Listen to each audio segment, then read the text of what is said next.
మీ పిల్లలు చదువుకున్నది ఎగ్జామ్ హాల్లో రాయాలన్నా కాంపిటేటివ్ ఎగ్జామ్ క్రాక్ చేయాలన్నా మెమరీ ముఖ్యం. మెమరీ అనేది గిఫ్ట్ కాదు, రైట్ టెక్నిక్ అండ్ ప్రాక్టీస్ తో ఎవరైనా సాధించవచ్చు.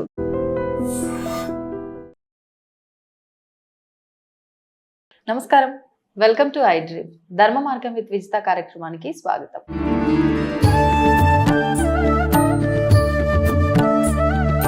ప్రస్తుతం మనతో పాటు ఉన్నారు శ్రీ విద్యా ఉపాసకురాలు గీతా కుమార్ గారు. ఇప్పుడు వారితో మాట్లాడి మరిన్ని విషయాలు తెలుసుకుందాం. ముఖ్యంగా కొన్ని మనం నిత్యం ఆచరించే విషయాల్లో సందేహాలు ఉంటూ ఉంటాయి. అటువంటి వాటికి సంబంధించి సమాధానాలు తెలుసుకునే ప్రయత్నం చేద్దాం. నమస్కారం అమ్మా. శ్రీ గురుభ్యో నమః, శ్రీ మాత్రే నమః. నమస్తే అమ్మా. నమస్తే.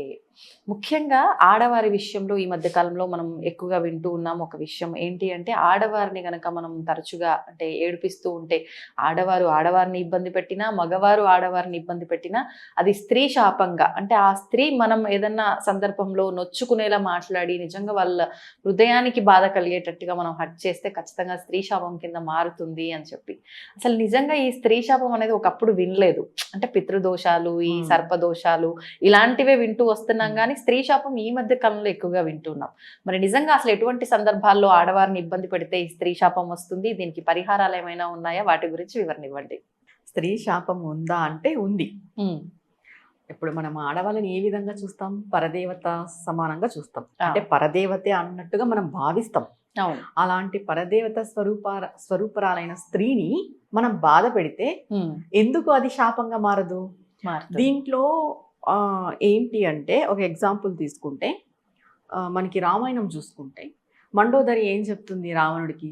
రావణుడు పూర్తిగా యుద్ధంలో పడిపోతాడు అనమాట. రావణాసురుడు పడిపోయినప్పుడు అప్పుడు మండోదరి అంటుందంట, నీకు ఇంత శక్తి ఉంది, ఇంత బలం ఉంది, నీకు ఇంత జ్ఞానం ఉంది, నువ్వు ఈరోజు ఒక స్త్రీని ఇబ్బంది పెట్టడం వల్ల, నువ్వు స్త్రీని కోరుకోవడం వల్ల, ఆ స్త్రీని నువ్వు బాధ పెట్టడం వల్ల ఈరోజు నువ్వు ఇక్కడ పడి ఉన్నావు. నీ అపజయానికి, నువ్వు పడిపోవడానికి కారణం నీ యొక్క ఆలోచన విధానం. ఇప్పుడు రావణాసుడు ఏం చేశాడు? సీతమ్మని తీసుకెళ్లి ఇబ్బంది పెట్టాడు. ఇప్పుడు ఇక్కడ మనం తెలుసుకోవాల్సిన విషయం ఏంటంటే, ఇది అబ్బాయిలు అమ్మాయిల్ని ఇబ్బంది పెడితే అబ్బాయిలకి శాపంగా మారుతుంది, ఖచ్చితంగా మారుతుంది. కానీ ఎటువంటి ఇబ్బందులు, ఎలాంటి వాళ్ళు, ఇది క్లారిటీ, ఎలాంటి వాళ్ళు ఉండాలి? ఇప్పుడు చూడు, రావణాసుడు సీతమ్మ మహాపతివ్రత, లక్ష్మీదేవి స్వరూపం, అమ్మవారి యొక్క స్వరూపం. మామూలుగా మనం చూసుకున్నా కూడా అలాంటి మహాపతివ్రత అయిన సీతమ్మని రావణాసుడు ఇబ్బంది పెట్టినందుకు ఏం జరిగింది? లంకంతా దహనం అయిపోయింది. ఇక్కడ ఒకవేళ అబ్బాయిల్లో జెన్యూనిటీ ఉండి అమ్మాయిల్లో జెన్యూనిటీ లేనప్పుడు, ఎవరైనా అబ్బాయిలు అమ్మాయిల్ని ఇబ్బంది పెట్టినప్పుడు ఈ అమ్మాయిలు పెట్టే శాపం బాధ శాపంగా మారదు. ఓకే, ఇప్పుడు ఈ అమ్మాయి ఆల్రెడీ ఒక అబ్బాయిని ఇబ్బంది పెట్టింటుంది అనుకుందాం, ఎగ్జాంపుల్, చాలా ఇబ్బంది పెట్టింటుంది. ఈ అమ్మాయి మనస్తత్వం మంచిది కాదు, ఒక సైకో క్యారెక్టర్ కానీ, అంటే పరులను హింసించే క్యారెక్టర్ కానీ, ఇలాంటివి ఉంటారు అమ్మాయిలు, ఉంటారు. ఇలాంటి వాళ్ళు శాపాలు పెడితే తగలవు. ఓకే ఓకే, అంటే అమ్మాయిలు శాపాలు పెడితేనే తగులుతాయి, అబ్బాయిలు శాపాలు పెడితే తగలవా? అబ్బాయిలు బాధ పెడితే అమ్మాయిలకి తగలవా?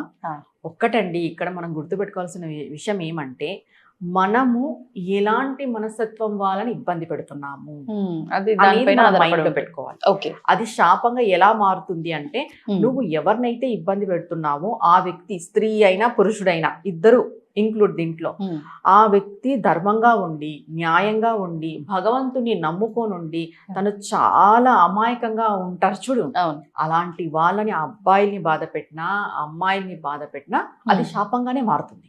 ఇప్పుడు అమ్మాయిని బాధ పెడితే స్త్రీ శాపం బాగుంది, మరి అబ్బాయిని బాధ పెడితే అది పురుష శాపం ఉందా? పురుష మనం ఏం చెప్తాము? ప్రతి మనిషిలోనూ భగవంతుని చూడాలి అని చెప్తాం. నువ్వు భగవంతుని చూడకోకున్నట్టు నువ్వు ఒకరిని ఇబ్బంది పెడుతున్నావు అని అంటే, ఇక్కడ అబ్బాయి అమ్మాయి అనేది జెండర్ కి సంబంధించిన విషయం, కానీ భగవంతుడి విషయంలో ఒక జీవుడు మాత్రమే, నువ్వు ఒక ఆత్మస్వరూపం మాత్రమే. అవును, మనం ఏమనుకుంటాము? అమ్మాయిలది మాత్రమే బాధ, అబ్బాయిలది బాధ కాదా అని అంటే, అక్కడ జీవుడు, ఇక్కడ అబ్బాయిలో ఉన్న జీవుడు కానీ అమ్మాయిలో ఉన్న జీవుడు కానీ లోపల ఉన్న ఆత్మఘోష అనేది ఉంటుంది చూడు, అది బాధపడినప్పుడు అది భగవంతుడు ఒక అకౌంట్ లోకి వేస్తాడు.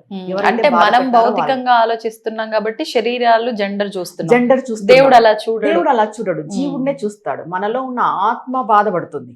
శరీరం ఆరోగ్యం బాగలేకపోతే శరీరం బాధపడుతుంది. అవును. ఎవరైనా ఒకరు మనల్ని ఇబ్బంది పెట్టినారు అని అంటే ఆత్మనే కదా. మనసు బాధపడుతుంది అంటే మనసు అంటే ఏంటి? ఆత్మ. ఇక్కడ ఇబ్బంది పెడుతున్నారు అనే విషయం పక్కన పెడితే ఇబ్బంది పడిన వాళ్ళది శాపంగా ఎలా మారుతుంది? ఎలా మారుతుంది అంటే, నేను ఇందాక చెప్పాను కదా, వీళ్ళు చాలా మంచి మనసత్వం కలవారై వీళ్ళు ఏదైనా న్యాయంగా ఉండి ధర్మంగా ఉండి అలాంటి వాళ్ళని ఇబ్బంది పెట్టినప్పుడు ఖచ్చితంగా అది శాపంగానే మారుతుంది. ఇప్పుడు ఎందుకు మనం పాండవులు కౌరవుని తీసుకోండి. పాండవులు పుట్టినప్పటి నుండి వాళ్ళని ఇబ్బంది పెట్టుకుంటూనే వస్తున్నారు. లాస్ట్ కి ఏమైంది? విజయం ఎవరి పక్క ఉంది?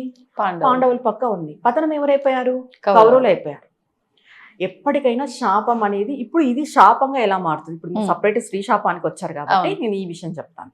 ఇప్పుడు జీవుడు అనేది మనం ఇంతకు ముందు మాట్లాడినాం. ఇద్దరిది బాధే, ఎవరిదైనా బాధే. ఇప్పుడు స్త్రీని బాధ పెడితే ఎందుకు అంత హై వోల్టేజ్ లెవెల్లో మనం అనుభవించాల్సి వస్తుంది ఆ బాధని, ఆ కర్మని? అంటే స్త్రీ అంటేనే పరదేవత. మనం చెప్పుకున్నట్టుగానే ఒక అమ్మాయి బాధపడింది అని అంటే ఆ అమ్మాయి మంచి అమ్మాయి అయ్యి, ఆమె మనం ఇందాక సీతమ్మ వారిని తీసుకున్నాం చూడ, అట్లాంటి క్యారెక్టర్ ఈ అమ్మాయికి ఉండి ఈ అమ్మాయి ఎవరికి చెడు చేకోకున్నట్టు ఉండి అట్లా బాధ పెడతారు కదా, అలాంటి వాళ్ళవి ఖచ్చితంగా తగులుతాయి. అది జన్మలో ఉంటుంది ఒక స్త్రీ శాపం అనేది. ఇంకొకటి ఏంటంటే ఎవరైనా అమ్మాయిని మనం ఇబ్బంది పెట్టినా, గర్భిణీ స్త్రీలను మనం ఇబ్బంది పెట్టినా, లేదంటే కొంతమంది అమ్మాయిల్ని టీజ్ చేస్తుంటారు. మంచి అమ్మాయిలు ఇప్పుడు పోతుంటారు, టీజ్ చేస్తుంటారు అబ్బాయిలు. అమాయకమైన అమ్మాయిలు బాధపడిపోతుంటారు. ఇలాంటివన్నీ స్త్రీ శాపంగానే మారుతాయి. దాని తర్వాత పెద్దలు, మన ఇంట్లో పెద్దలు ఉంటారు, ఈ 2 మ్యారేజెస్ చేసుకోవడం, 3 మ్యారేజెస్ చేసుకోవడం. ఇప్పుడు ఫస్ట్ ఒక భార్యను చేసుకుంటారు, తర్వాత రెండో భార్యను చేసుకుంటే ఈవిడ ఖచ్చితంగా ఫస్ట్ భార్య బాధపడుతుంది కదా. అప్పట్లో బయటికి చెప్పేవాళ్ళు కాదు, కానీ ఎవరికైనా ఇబ్బంది అది ఎవరు యాక్సెప్ట్ చేయరు. ఇప్పుడు ఫస్ట్ భార్య బాధపడినప్పుడు ఆమె బాధ వీళ్ళ వంశానికి అంతటికీ ఉంటుంది. ఇప్పుడు ఇంకొకటి, భర్తల వల్ల స్త్రీలు బాధపడి సూసైడ్ చేసుకుంటారు కొంతమంది. అంటే ఉరి వేసుకొని చనిపోవడము, లేదంటే బావిలో దూకి చనిపోవడము, లేదంటే కాల్చుకొని చనిపోవడము. ఏ ఇంట్లో అయితే స్త్రీ ఇలా సూసైడ్కి గురవుతుందో 7 తరాలు స్త్రీ శాపం ఉంటుంది ఆ ఇంటికి. 7 తరాలు. ఒక పురుషుని వల్ల బాధపడి ఏదైనా చిన్న గొడవ జరిగి ఆ స్త్రీ సూసైడ్ చేసుకొనింది అంటే ఖచ్చితంగా 7 తరాలు ఉంటుంది స్త్రీ శాపం వాళ్ళకి. పితృశాపం, పితృదోషం, స్త్రీ శాపం ఇది ఉంటుంది. ఇప్పుడు మనం ఈ స్త్రీ శాపాన్ని తొలగించుకోవడానికి ఏం చేయాలి? పరిహారాలు ఉన్నాయి. ఏం చేయాలి అంటే, ఫస్ట్ మీ పూర్వం ఏదో తప్పులు జరిగిపోయింటాయి. ఇప్పుడు ప్రెసెంట్ ఉన్న జనరేషన్ వాళ్ళు మీకు చెప్పింటారు ఆల్రెడీ మీ పూర్వం. ఇప్పుడు తొలగించుకోవడానికి ముందు అసలు అంటే నేను ఇబ్బంది పెట్టిన ఒక అమ్మాయి ఇబ్బంది పడింది అనే ఒక జ్ఞానంలో కూడా చాలా మంది ఉండరు, అజ్ఞానంలో ఉంటారు. అంటే నేను అంత మాత్రం దానికి ఏడవాలా, అంత మాత్రం దానికి బాధపడాలా, నువ్వు ఎమోషనల్ గా చాలా వీక్ ఉన్నావు అని సింపుల్ గా కొట్టి పారేస్తారు. వీళ్ళు అసలు ఇబ్బంది పెట్టినట్టుగా భావించని వాళ్ళు ఉంటారు. అట్లాంటప్పుడు మనకు స్త్రీ శాపం ఉంది అని మనం అసలు గుర్తించలేము కూడా. కానీ అక్కడ వాళ్ళు నొచ్చుకున్నారు అంటే నీకు ఇక్కడ అది ఎఫెక్ట్ అవుతుంది. మరి అసలు స్త్రీ శాపం ఉన్న వంశాలకి తరతరాలుగా ఇబ్బంది అంటే ఎటువంటి లక్షణాలు ఉంటాయి వాళ్ళకి? ఆ స్త్రీ శాపం ఉంది ఎటువంటి లక్షణాలు ఉంటాయంటే, ఇప్పుడు ఈ జనరేషన్ లో ఈ అబ్బాయి మంచివాడు అయింటాడు, ఫర్ సపోజ్ ఎవరిని ఇబ్బంది పెట్టాడు, కానీ ఈ అబ్బాయికి ఎలా ఉంటుందంటే ఫైనాన్షియల్ ఇబ్బంది ఉండడం, తర్వాత మ్యారేజెస్ కాకపోవడం, మ్యారేజ్ అయినా సంతానం కలగకపోవడము, సంతానం అయినా కూడా మరి ఏ మరణం అయితే ఆ ఇంట్లో సంభవించిందో అలాంటి మరణం మళ్ళీ వీళ్ళ తరతరాల్లో ఎవరికో ఒకరికి సంభవించడము. ఇది ఎలా అయిపోతుందంటే, ఎగ్జాంపుల్ చెప్తాను చూడమ్మా. ఇప్పుడు ఒక భార్య భర్త ఉన్నారు, భార్య చనిపోయింది, భర్త బాధపడినాడు. దాని తర్వాత పిల్లలు పుడతారు, వాళ్ళు పెరుగుతూ వస్తారు. ఈయన సెకండ్ వైఫ్లో ఎవరినో ఒకరిని చేసుకుంటాడు, పిల్లలు పుడతారు, పెరుగుతూ వస్తాడు. అది ఏమైపోతుందంటే ఈ మరణము మళ్ళీ ఇంకొకసారి జరిగేలా జరుగుతుంది వాళ్ళ ఇంట్లో. మళ్ళీ బాధపడాలి వీళ్ళు. లేదా ఇలాంటి ఇంట్లో పుట్టిన ఆడపిల్లలకి లైఫ్ సరిగ్గా లేకపోవడము, పెళ్లి చేసుకున్నా కూడా లైఫ్ సరిగ్గా ఉండదు. వాళ్ళకి ఏదో ఒక డిస్టర్బెన్సెస్ ఉండడము.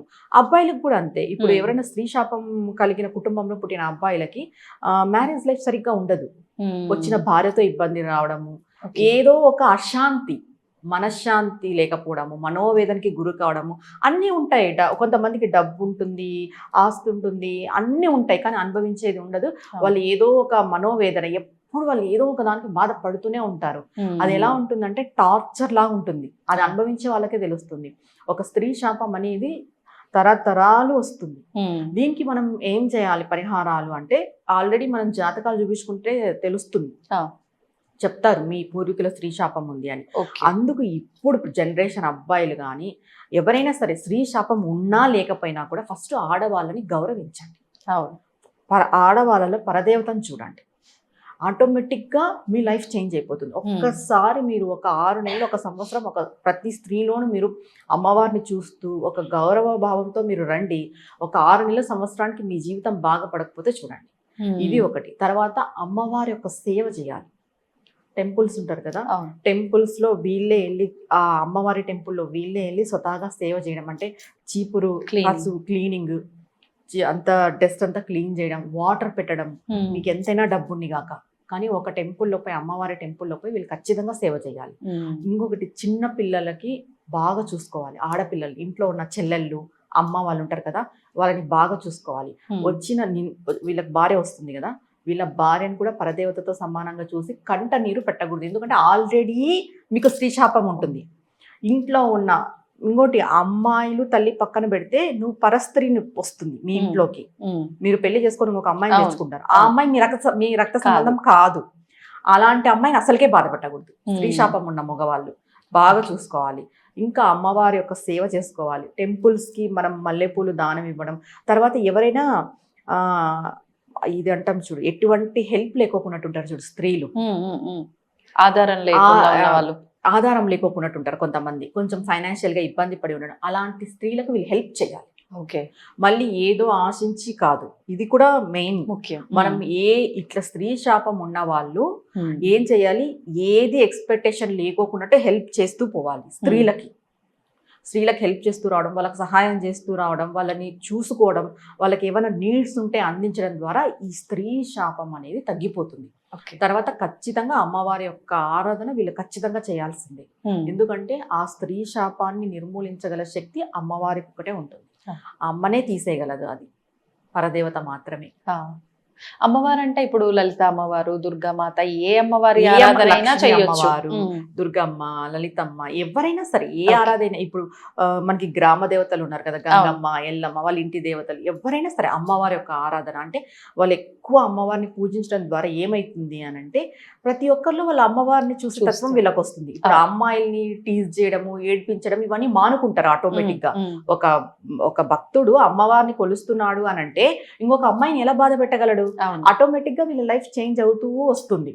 ఒక్కటి, స్త్రీ శాపం ఉన్న వ్యక్తులు, అబ్బాయిలు, వాళ్ళ కుటుంబం ఎవరైతే ఉన్నారో ప్రతి స్త్రీని గౌరవించాలి. ప్రతి స్త్రీకి మీకు అందుబాటులో ఎవరైనా ఉంటారు, ఇబ్బంది పడే వాళ్ళు ఉంటారు, ఆరోగ్యం బాలేని వాళ్ళు ఉంటారు, అలాంటి వాళ్ళందరికీ మీరు హెల్ప్ చేస్తూ రావాలి.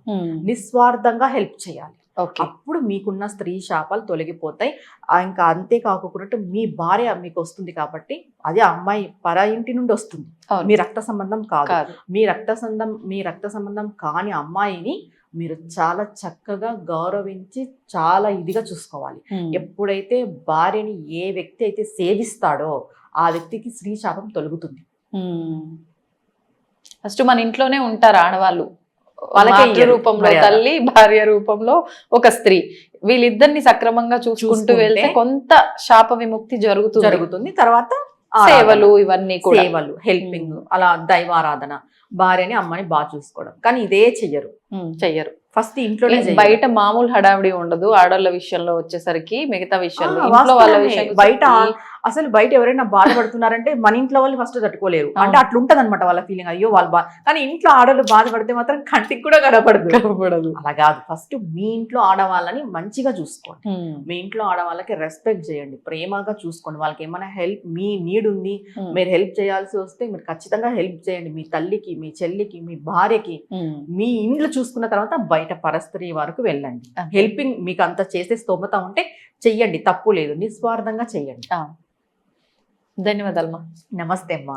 And for more videos, please subscribe to iDream channel. Subscribe to iDream Media. Please subscribe to iDream. Please subscribe to iDream. Please subscribe iDream. And please subscribe to iDream. For more videos, subscribe to iDream. please like, share and subscribe to the channel. Congratulations, iDream. Subscribe to iDream. Subscribe to iDream. So subscribe to iDream Media. iDream ki iDream team andarki huge congratulations. Please subscribe iDream Media. Please subscribe to iDream. Subscribe iDream. Please subscribe to iDream. I dream అంటే నా కళల channel subscribe చేసుకున్న నోరు తిరుగుతలేదు, మీరైతే గంట గుర్తు కొట్టండి. For more such videos, please subscribe to iDream. Subscribe to iDream. Please subscribe to iDream. Please subscribe iDream Media. Please do subscribe to iDream. Please subscribe to iDream Media. For best entertainment and information, please subscribe iDream. And don't forget to subscribe to iDream.